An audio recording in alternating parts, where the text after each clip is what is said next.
Halo, nama saya Marcel Noya. Halo, nama saya Astika Namanya. Halo, nama saya Sahabat Adira Aslanto. Halo, nama saya Dekan Krisnaga. Halo, nama saya Jasa Gracia Mampahan. Halo, nama saya Adinda Filia Lestari. Halo, nama saya Farhan Hussein. Halo, nama saya Rusli Maternate. Berikut kami akan menjelaskan apa itu hukum benda. Baik, kami akan menjelaskan apa itu hukum benda. Dan ada 5 materi yang akan kami bawakan. Yang pertama adalah hukum harta kekayaan, pengertian hukum benda, pembedaan benda, cara untuk menggolongkan benda dalam golongan-golongannya, dan hak kebendaan. Yang pertama saya akan menjelaskan tentang hukum harta kekayaan. Hukum harta kekayaan sendiri bisa berbeda-beda di tiap negara maupun wilayahnya. Misalnya, di Indonesia berbeda hukumnya dengan hukum di negara Malaysia, begitu pun sebaliknya. Secara umum, hukum harta kekayaan melibatkan berbagai aspek seperti pengumpulan, distribusi, dan penggunaan kekayaan. Dan hukum harta kekayaan sendiri dapat dibagi menjadi beberapa bagian. Ada 4 bagian. Yang pertama adalah hibah. Menurut pasal 1666 Kitab UU Hukum Perdata atau yang kita kenal sebagai KUHP, hibah adalah suatu perjanjian dengan mana si hibah di waktu hidupnya dengan cuma-cuma dan tidak bisa ditarik kembali, menyerahkan sesuatu benda guna keperluan si penerima. Dan yang selanjutnya adalah warisan. Pasti tidak asing di telinga kita tentang apa itu warisan. Harta kekayaan milik seseorang yang telah meninggal dunia akan beralih hak pengelolaannya atau kepemilikannya. Yang ketiga adalah hukum perkawinan. Dalam konteks hukum perkawinan, harta kekayaan juga menjadi pertimbangan. Misalnya dalam harta gonogini. Dan yang terakhir adalah hukum perikatan. Hukum perikatan juga termasuk dalam hukum harta kekayaan dalam melibatkan perjanjian yang bernilai uang. Dan materi selanjutnya akan dijelaskan oleh teman saya, Cia. Berikut penjelasannya.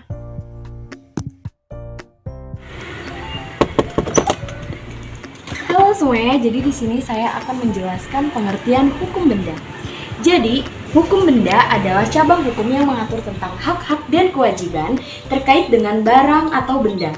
Benda dalam konteks hukum benda dapat mencakup beberapa hal, seperti tanah, bangunan, peralatan, kendaraan, dan lain sebagainya. Hukum benda mengatur tentang kepemilikan, penggunaan, dan pemindahan hak-hak atas benda tersebut. Jadi benda adalah yang dapat menjadi objek dari si hukum. Buku 2 KUH Perdata mengandung sistem tertutup. Jadi apa yang ada di undang-undang harus seperti itu. Contoh, benda yang bisa dihaki itu ada tanah, mobil, dan rumah. Jika benda yang tidak bisa dihaki, contohnya ada bulan, matahari, dan bintang. Selanjutnya, konsep penting dari hukum benda, materi tersebut akan dibahas oleh teman saya yang bernama Astika. Dalam hukum benda, terdapat beberapa konsep yang perlu kita pahami. Yang pertama, kepemilikan. Kepemilikan mengacu pada hak seseorang untuk memiliki atau menguasai suatu benda. Hukum benda mengatur tentang cara memperoleh kepemilikan, melindungi kepemilikan, dan menyelesaikan sengketa terkait dengan kepemilikan. Kedua, penguasaan. Penguasaan ini berkaitan dengan hak seseorang untuk menguasai dan menggunakan benda tersebut. Yang ketiga, pemindahan hak. Pemindahan hak ini terkait dengan hak-hak atas benda dari suatu pihak ke pihak lain. Dalam konteksnya misalnya jual beli, hukum benda ini mengatur tentang proses dan syarat-syarat pemindahan hak kepemilikan atas benda. Yang kedua, pendaftaran. Dalam beberapa kasus, hukum benda mengharuskan pendaftaran atau pencatatan hak atas benda tertentu. Hal ini bertujuan untuk memberikan kepastian hukum dan melindungi hak-hak pihak yang terkait dengan benda tersebut. Nah, pada hukum benda dalam suatu negara itu pasti akan berbeda, tergantung pada sistem hukum yang berlaku di negaranya masing-masing. Namun prinsip-prinsip dasar hukum benda ini umumnya sama, yaitu untuk melindungi hak-hak dan kewajiban terkait dengan benda. Baik, selanjutnya akan dilanjutkan oleh rekan saya Adinda. Klasifikasi benda terbagi menjadi 2. Ada benda bergerak dan benda tidak bergerak. Benda bergerak adalah benda yang dapat digerakkan seperti mobil, motor, dan lain-lain. Sedangkan benda yang tidak dapat bergerak itu benda yang tidak dapat digerakkan seperti tanah. Adapun benda berwujud dan tidak berwujud. Benda berwujud adalah sesuatu yang dapat dilihat dan dapat diraba. Contohnya rumah ataupun mobil. Benda yang tidak berwujud adalah segala sesuatu yang tidak bisa dilihat atau diraba. Contohnya, haki, hak atas kekayaan intelektual. Perbedaan benda, yang pertama, perbedaan antara benda konsumsi dan benda modal. Benda konsumsi adalah benda yang digunakan untuk memenuhi kebutuhan sehari-hari atau yang memiliki nilai guna yang relatif singkat, misalnya makanan atau pakaian. Sementara itu, benda modal adalah benda yang digunakan dalam proses produksi atau menghasilkan barang atau jasa lainnya seperti mesin atau peralatan. Yang kedua, perbedaan antara benda alami dan benda buatan. Benda alami adalah benda yang ada di dalam alam dan tidak dihasilkan oleh manusia, seperti batu dan kayu. Sedangkan benda buatan adalah benda yang dibuat atau diproduksi oleh manusia, seperti mobil atau komputer.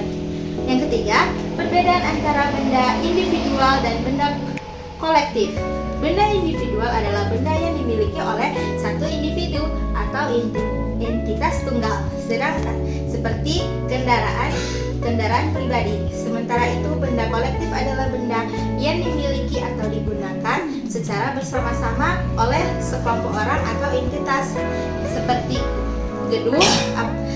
gedung apartemen atau fasilitas umum lainnya. Materi tentang penyebab perbedaan dan asas atau ciri kebendaan akan dijelaskan oleh rekan saya, yaitu Marcel. Bye-bye! Selanjutnya, adapun penyebab perbedaan benda bergerak dan tidak bergerak terbagi atas 5, yaitu yang pertama terkait hak besit, yaitu mengawasi menikmati barang bukan miliknya. Yang kedua yaitu beswaring, yaitu pembebanan. Yang ketiga yaitu levaring, yaitu penyerahan. Yang keempat yaitu daluarsa atau vertaring. Dan yang kelima yaitu penyitaan. Asas-asas dan ciri-ciri hukum benda. Yang pertama yaitu asas-asas hukum benda, terbagi atas 3. Yang pertama yaitu merupakan hak pemaksa, yang kedua yaitu individualit, dan yang ketiga yaitu publikatif. Kemudian ciri-ciri kebendaan terbagi atas 4. Yang pertama yaitu hak mutlak, yaitu mempertahankan terhadap siapapun. Yang kemudian yang kedua yaitu droit de suite, yaitu hak mengikuti dimanapun benda itu berada. Dan yang ketiga yaitu droit de préférence, yaitu diutamakan dan diistimewakan. Dan yang keempat yaitu zeklik acti, yaitu hak mengungkat apabila terjadi pada benda tersebut. Dan selanjutnya akan dilanjutkan oleh rekan saya. Oke, ada 4 cara untuk menggolongkan benda dalam golongan-golongannya. Yang pertama adalah berdasarkan sifat.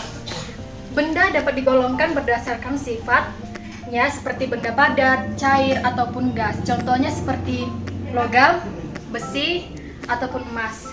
Itu termasuk golongan benda padat. Sedangkan air maupun minyak termasuk golongan benda cair. Yang kedua adalah berdasarkan sumbernya. Benda dapat digolongkan berdasarkan sumbernya, yaitu benda alam dan juga benda buatan. Benda alam adalah benda yang ada dari alam tanpa dihasilkan oleh manusia. Contohnya adalah batu dan juga kayu. Sedangkan benda buatan adalah benda yang dihasilkan oleh manusia itu sendiri. Contohnya motor, mobil, laptop, dan juga komputer. Yang ketiga, berdasarkan fungsinya. Benda dapat digolongkan berdasarkan fungsinya atau penggunaannya. Misalnya benda konsumsi. Benda konsumsi adalah benda yang digunakan untuk memenuhi kebutuhan sehari-hari atau yang memiliki umur pakai yang relatif singkat. Contohnya itu adalah makanan atau pakaian. Yang kedua adalah benda modal. Benda modal adalah benda yang digunakan dalam proses produksi atau menghasilkan barang atau jasa. Contohnya adalah mesin atau peralatan. Yang keempat adalah berdasarkan kegunaan atau kategori. Benda juga dapat digolongkan berdasarkan kegunaan atau kategori tertentu, misalnya dalam bidang teknologi. Benda dapat digolongkan menjadi perangkat elektronik, perangkat lunak, maupun komponen elektronik. Selanjutnya yang kelima adalah hak benda. Hak benda adalah hak-hak yang terkait dengan kepemilikan, penguasaan, atau juga pemindahan benda maupun barang. Selanjutnya materi berikutnya akan dibawakan oleh Kak Rusli tentang ciri-ciri kebendaan. Ciri-ciri hak kebendaan. 1. Hak milik. Hak untuk memiliki dan menguasai suatu benda atau properti secara eksklusif. Ini berarti Anda memiliki hak untuk menjual, menyewa, atau memberikan properti tersebut kepada orang lain. Kedua, hak guna. Hak untuk menggunakan dan menikmati manfaat dari suatu benda atau properti. Contohnya adalah hak untuk tinggal di rumah yang Anda miliki. Tiga, hak ambil manfaat. Hak untuk mengambil manfaat dari suatu benda atau properti, seperti mengumpulkan hasil dari tanah atau menanam buah dari pohon. Keempat, hak membebankan. Hak untuk memberikan jaminan atas suatu benda atau properti sebagai jaminan pembayaran utang. Contohnya adalah memberikan hipotek atas rumah sebagai jaminan pinjaman. Kelima, hak waris. Hak untuk mewarisi suatu benda atau properti setelah pemiliknya meninggal dunia. Enam, hak sewa. Hak untuk menyewakan atau menyewa suatu benda atau properti kepada orang lain. 7, hak jaminan. Hak untuk mendapatkan ganti rugi untuk perlindungan hukum jika hak kebendaan Anda dilanggar oleh orang lain. Baik, terima kasih atas kesempatan diberikan kepada saya. Saya akan membaca 5 kesimpulan dari hukum benda. 1. Hukum harta kekayaan. Hukum harta kekayaan berbeda-beda di setiap negara atau wilayah tergantung pada sistem hukum yang berlaku. 2. Pengertian hukum benda. Hukum benda adalah cabang yang mengatur tentang hak-hak dan kewajiban terkait dengan benda atau barang. 3. Perbedaan benda. Pembedaan benda dapat dilakukan berdasarkan berbagai faktor seperti sifat fisik, sumber asal, fungsinya, atau kategori tertentu. 4. Cara untuk menggolongkan benda dalam golongan-golongannya.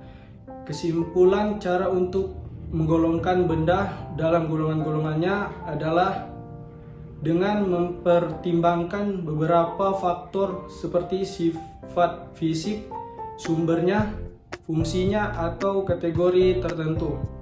5. Hak kebendaan. Hak kebendaan melibatkan hak-hak yang terkait dengan kepemilikan, penguasa, dan pemindahan benda atau barang. Terima kasih. Saran 1. Hukum harta kekayaan. Konsultasikan dengan ahli hukum, pahami hukum waris. 2. Pengertian hukum benda, pahami konsep dasar, konsultasikan dengan ahli hukum.